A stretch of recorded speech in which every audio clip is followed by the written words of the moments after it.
Assalamualaikum warahmatullahi wabarakatuh. Semuanya sudah masuk? Sudah ya? Oke, silakan Ketua Murid KM dipimpin doa ya. Bismillahirrahmanirrahim. Allahumma ta'ala ketua arifina bi hikmatik wansur alaina rahmatak wa dzakirna ma nasina ya jalal wal ikram. Yang tidak hadir hari sekarang itu siapa? Ini ada surat. Hanya Rini sama Jono saja yang tidak hadir. Berarti semuanya hadir ya? Alhamdulillah. Mudah-mudahan Rini kenapa ini? Oh, dua-duanya sakit. Mudah-mudahan Rini dan Jono diberi kesembuhan Allah Subhanahu wa taala.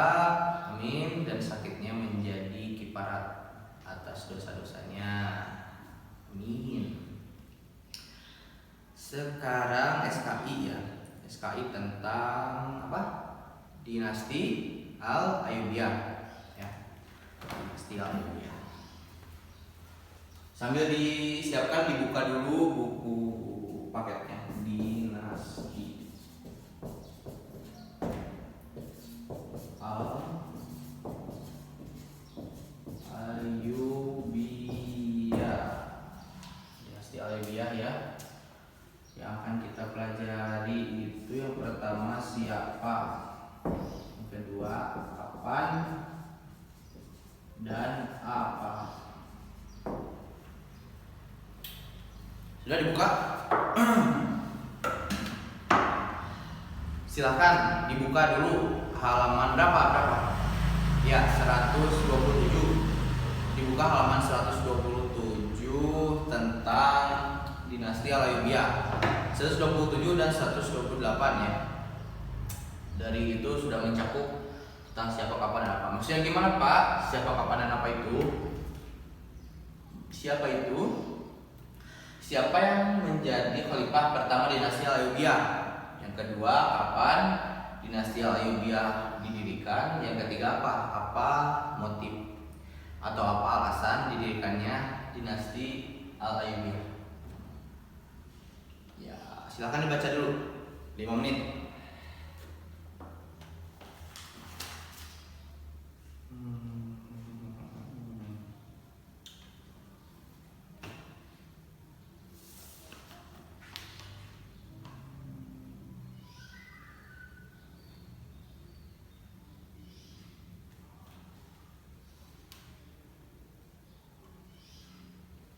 Kayaknya langsung saja. Sudah dibaca ya?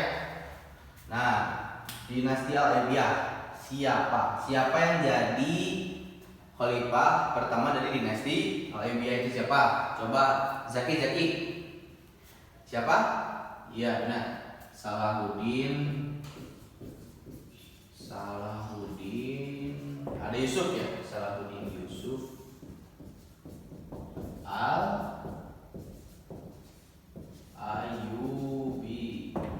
Nah, Al-Ayyubi. Nah, mengapa Salahuddin Yusuf disebut sebagai pendiri Dinasti Al-Ayyubiyah? Jangan mentang-mentang ininya Al-Ayyubiyah, ininya Al-Ayyubi, jadi dia enggak dong. Ada alasannya. Nah, nanti kita bahas ya. Lalu kapan Dinasti Al-Ayyubiyah ini didirikan? Coba dari bacaan tadi siapa? Salma. Udah ngantuk aja sama. Siapa? Kapan Dinasti Al-Ayyubiyah didirikan? Berapa? Ya benar. 1171. Atau ada ya pendapat lain yang mengatakan bahwa Dinasti Al-Ayyubiyah itu didirikannya tahun 1174 ya. Nanti kita sama-sama akan cari tahu apa yang menjadi alasan didirikannya Dinasti Al-Ayyubiyah. Berbicara tentang apa? Penyebaran Islam itu dimulai seperti yang kita tahu ya, dimulai sejak zaman Nabi Muhammad SAW. Selama beliau itu kurang lebih 22 tahun ya. 22 tahun beliau menyebarkan Islam, lalu lanjut kepada siapa? Khulafaur Rasyidin itu selama 29 tahun. Lalu lanjut dari Khulafaur Rasyidin menuju ke dinasti-dinasti yang ke bawahnya, seperti yang sudah dipelajari di minggu-minggu sebelumnya, yaitu dinasti yang pertama dinasti Umayyah. Nah, dinasti Umayyah itu yang pertama. Dinasti Umayyah itu berapa lama berdirinya dinasti Umayyah?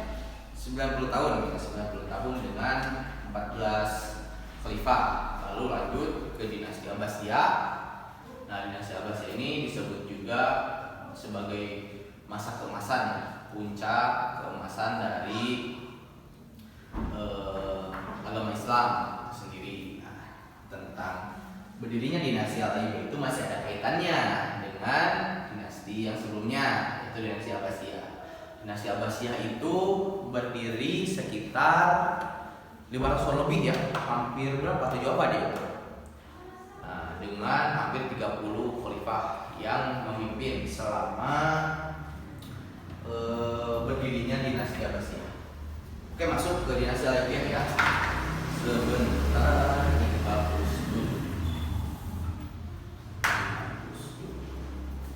Nah, seperti yang tadi Bapak singgung bahwa berdirinya dinasti Al-Ayyubiyah itu masih ada campur tangannya dengan dinasti Abbasiyah. Nah, gitu ya. Gimana? Abbasiyah. Masih ada juga kaitannya di sini dengan Fatimiyah.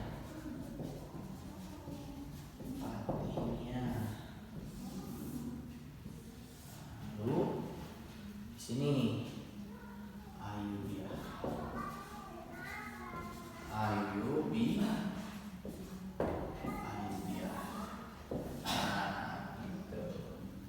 Jadi masih ada hubungannya ya antara dinasti Ayyubiyah dan oke. Dinasti Fatimiyah. Nah, di dalam dinasti Fatimiyah itu ada beberapa tokoh ya yang terlibat dalam berdirinya dinasti Al-Ayyubiyah. Yang pertama bisa dilihat sambil anak-anak lihat ya, ada Al-Adid. Nah, Al-Adid ini sultan atau pemimpin dinasti Fatimiyah yang terakhir ya sebelum masuk ke Ayyubiyah. Lalu ada Syawar dan Dirgam. Syawar ini adalah wazir ya. Wazir itu perdana menteri. Dipimpin oleh Adid. Syawar itu adalah perdana menterinya dan Dirgam adalah rekan daripada Syawar. Nah, pada waktu itu Abbasiyah dipimpin dinahkodai oleh Nuruddin Zaki. Nuruddin siapa? Nuruddin Zaki. Nah, jadi begini ceritanya. Sebenarnya tenang ya, jangan dibikin rumit gitu. Mentang-mentang kita dengar sejarah terus ngomongin soal nama, soal tahun, soal angka. Nah, kita tidak perlu pusing gitu ya. Asalkan anak-anak paham saja, asalkan anak-anak kebayang gitu. Alur ceritanya jangan misalnya bagaimana, justru malah jadi asik gitu ya belajar sejarah itu. Mudah-mudahan seperti itu. Nah, yang pertama, sebelum adanya Al-Ayyubiyah, kita berada dulu ya di dinasti Fatimiyah. Pada waktu itu Dirgam yang merupakan rekan kerjanya Wazir Al-Adid yaitu Syawar. Dirgam ini melakukan pemberontakan lah istilahnya, atau makar terhadap pemerintahan yang sedang berlangsung yaitu Al-Adid. Nah, Dirgam ini lalu Syawar mengetahui hal tersebut, menyerang kepada Syawar. Nah, Syawar mengetahui hal tersebut, laporlah kepada siapa? Kepada atasannya, kepada bosnya, yaitu Al-Adid. Nah, karena mendengar hal ini, karena Fatimiyah pada waktu itu juga di masa-masa akhir ya, sedang ada krisis politik gitu, sedang ada krisis, jadi kurang aman lah, masih masih ada cekcok sini sana sini, makanya Al-Adib bersama Syawar meminta bantuan yang pertama kepada Nuruddin Zaki untuk meminta bantuan untuk menyelesaikan ini siapa? Si Dirgam ini yang sedang makar, yang sedang ngebet-ngebetnya gitu, pengen gulingin Al-Adib. Nah, gitu kan. Ya, tidak itu kan. Nah, ini terjadi pada 1160 berapa? Lupa. 1164. Ya. Nah, Al-Adib meminta bantuan kepada Abbasiyah yang pada saat itu di nakodanya Nuruddin Zaki pun meng-ACC ya, jadi menyetujui permintaan bantuannya dengan Fatimiyah dengan mengirimkan dari ini Asaduddin siapa? Syirkuh. Nah, Asaduddin Syirkuh dikirim oleh Nuruddin Zaki untuk membantu Fatimiyah, yaitu untuk memberantas tadi dendamnya tadi. Nah, Nuruddin Syirkuh beliau pun tidak mau sendiri, katanya mau ditemenin, tapi temennya partnernya harus saya pilih. Nah, beliau Asaduddin Syirkuh memilih keponakannya sendiri, yaitu siapa? Salahuddin Yusuf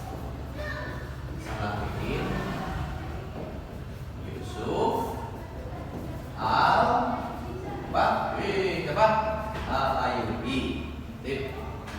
Nah, itu untuk memberantas Dirgam. Berhasil lah ceritanya. Dirgam M ya kalah. Pulang lagi lah Syirkuh dan Syawar dengan membawa menangan, walaupun perintahnya atas perintah atasan-atasannya juga gitu ya. Nah, lalu datang lagi konflik setelah itu. Gak sampai di sana, ada lagi konflik. Apa konfliknya? Nah, ini Syawar yang tadinya friendnya gitu dengan Al-Adib. Nah, dia malah join dengan yang namanya Amauri. Siapa Pak Guru Amauri teh? Nah, Amauri itu adalah pimpinan perang salib. Nah, si Syawar ini malah join dengan Amauri untuk apa? Untuk menggulingkan Al-Adib. Gitu. Nah, setelahnya Dirgam gak ada nih, malah si Syawar yang apa? Malah tergugah gitu Syawar juga. Merekod Amauri untuk memboikot Al-Adib. Saya juga gak tahu ini Al-Adib salahnya apa sampai diboikot sama yang bawahan-bawahannya. Nah, mendengar hal ini, ya Al-Adib pun meminta bantuan lagi ya kepada siapa ya? Kepada yang kemarin saja, kepada Abbasiyah lagi yang kedua.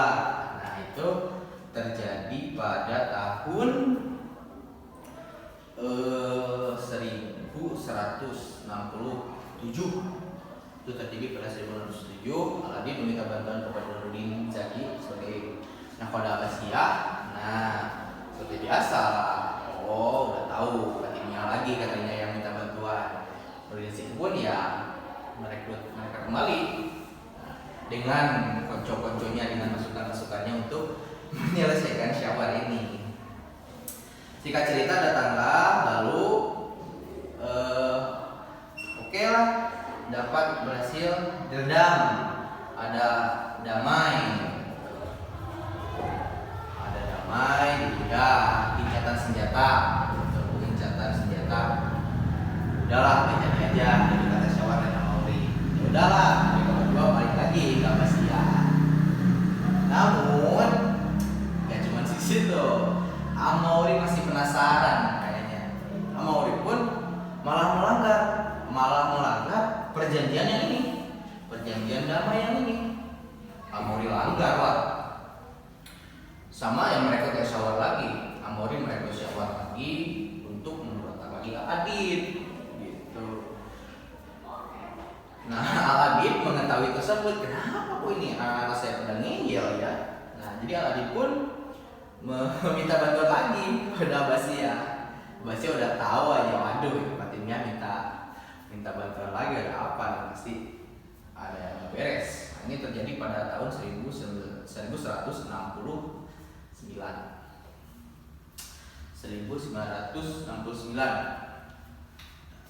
Ya seperti biasa lah, Nuruddin Zaki mengutus kedua tombak ini untuk menyelesaikan permasalahan yang ada di Fatimiyah. Nah, lalu beres itu, jadi Amaurifun KO, N meninggal. Nah, pulang lagi ke yang mereka berdua ini ke Abbasiyah. Lalu, Syawar ini karena beliau masih memiliki dendam ya, masih memiliki ambisi kepada siapa? Ini pemimpin, kepada Al-Adid, karena kekeh pengen jadi khalifah, cuman gak direstuin, mungkinnya malah diperangi gitu. Nah, dia ingin makar juga ke Al-Adid, cuman bisa ditangani sendiri oleh Fatimiyah, dan Syawar dipenjarakan. Dengan dipenjarakannya Syawar berarti otomatis Al-Adid menjadi sendirian. Aduh, kok saya jadi gak ada rekan kerja, ini bagaimana ya? Al-Adid pun merekrutlah siapa? Ya, orang kepercayaannya yang telah menyelesaikan beberapa konflik sebelumnya, itu siapa? Asyaduddin Syihku. Nah, Al-Adid merekrut Asyaduddin Syihku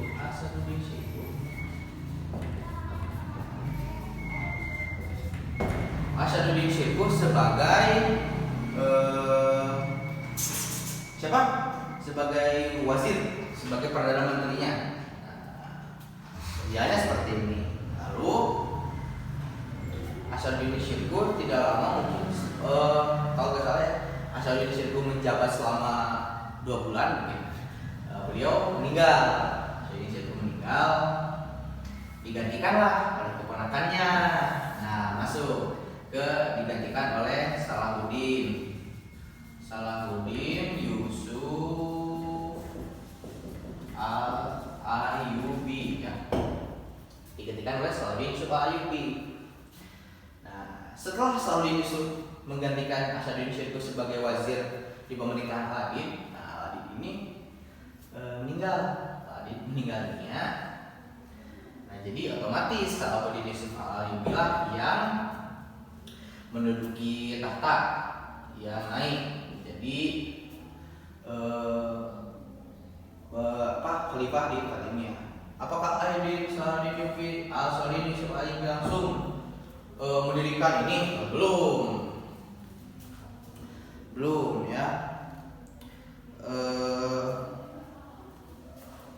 Setelahnya wafat tadi ya di 1169, Salahuddin Yusuf Al-Ayyubi 2 tahun dulu merajut di sini sampai 1171 Hijriah lah beliau akhirnya mendirikan dinasti Al-Ayyubiyah. Makanya tadi dari jawaban siapa tadi itu? Zaki ya? Salma yang menjawab kapan berdirinya dinasti Al-Ayyubiyah itu 1171 Hijriah, karena itu. Jadi setelahnya 2 tahun Salahuddin Yusuf Al-Ayyubi memimpin di sini. Dirasa mungkin beliau ada kepentingan, nanti dibahas ya di selanjutnya untuk memperdalam ini. Beliau mendirikanlah dinasti Al-Ayyubiyah gitu. Tapi Pak, tadi ada yang berpendapat, katanya ada yang berpendapat bahwa Al-Ayyubiyah itu dirikannya tahun 1170 berapa? 4. Gimana ini Pak? Tenang, santai.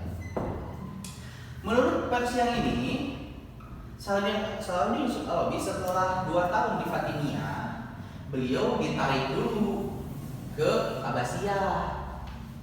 Pulang dulu lah beliau ke Abbasiyah. Gitu. Nah, jadi pulang pergi gitu ke sini. Sampai 1174. Nah, setelahnya Abbasiyah beres,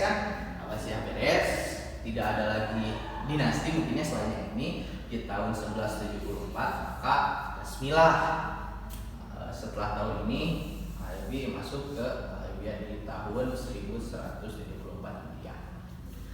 Nah, mungkin seperti itu gambarannya ya tentang alasan dinasti Al-Ayyubiyah didirikan. Jadi masih ada kaitannya dengan dinasti-dinasti sebelumnya karena memang dinasti Ayyubiyah lahir dari konflik yang ada di Fatimiyah, itu datang sebagai solusi. Nah, sebelumnya pun masih ada kaitannya dengan Abbasiyah. Karena memang Abbasiyah kan lama, terus mempunyai pengaruh besar juga terhadap peradaban penyebaran Islam. Abbasiyah juga sebagai golden age ya, jadi sebagai masa-masa keemasan, jadi masih ada campur tangannya. Nah, seperti itu anak-anak ya. Oke, ada yang ditanyakan dulu terkait ini dinasti Ayyubiyah dan sebagainya? Ada yang ditanyakan? Tidak? Kalau tidak, untuk selanjutnya dibikin kelompok saja ya. Dibikin kelompok dulu. Aduh, bagaimana ya? Biar cepat aja. Perbarisan saja ini kan ada 4. Nah, dibikin 4 kelompok saja berbaris ya. Duduknya silakan, duduknya melingkar saja biar enjoy lah. Cuman nanti diberes lagi ya untuk pelajaran yang selanjutnya. Cuman untuk sekarang, bila dirasa pengen agak santai ya, silakan duduknya melingkar saja. Lalu mengenai hasilnya nanti dikumpulkan di KM. Nanti dikumpulkan di KM. Siapa KM-nya? Ya, Akang KM ya. Nanti resume yang ini dikumpulkan di Bapak KM saja. Nah, nanti Pak KM di ruang gurukan disimpan di meja saya, tahu kan ya meja saya yang di paling pojok ya, yang dekat ring basket di sana, yang di ring bola basket, ring basket ya di sana. Nah, lalu untuk tugas ya, silahkan Bapak sudah siapkan di beranda Facebook Bapak. Nah, silakan oleh anak-anak semua dilihat. Nah, di sana Bapak sudah nyiapin tentang ada video ya, video yang menggambarkan mengenai awal mula berdirinya dinasti Al-Ayyubiyah. Nah, barangkali ada gambaran lain gitu agar lebih tergambar tadi yang sudah Bapak jelaskan. Bapak sudah siapkan video, nanti silakan dibuka saja di Facebook ya. Nah, itu disimpulkan juga, dikumpulkan nanti di pertemuan yang akan datang. Itu sebagai ya pegangan dulu lah, biar gak terlalu pelangap-pelongok gitu, biar kita ada pegangan dulu untuk pertemuan yang akan datang. Nah, mungkin seperti ini dulu ya. Nanti dibikin kelompok, ini silakan ditelah lagi, dibaca-baca lagi, gampang ya. Nah, jadi kita belajar dari dinasti Al-Ayyubiyah ini, terutama terowongan Sahrudin Yusuf Al-Ayyubi ya, kerja keras beliau dalam dari pertama menyelesaikan perkara yang genggam, yang syawar, hingga akhirnya diangkat oleh Al-Adid menggantikan pamannya Ashabi bin Syirkuh. Nah, beliau sebagai teladan yang memiliki semangat besar. Nah, mungkin seperti itu. Ada yang ditanyakan? Kalau tidak ada, mungkin cukup sekian dulu. Mohon maaf apabila ada kesalahan. Manakatim, hidup kapartin majelis. Subhanakallahumma wa bihamdika asyhadu an la ilaha illa anta astaghfiruka wa atubu ilaik. Assalamualaikum warahmatullahi wabarakatuh.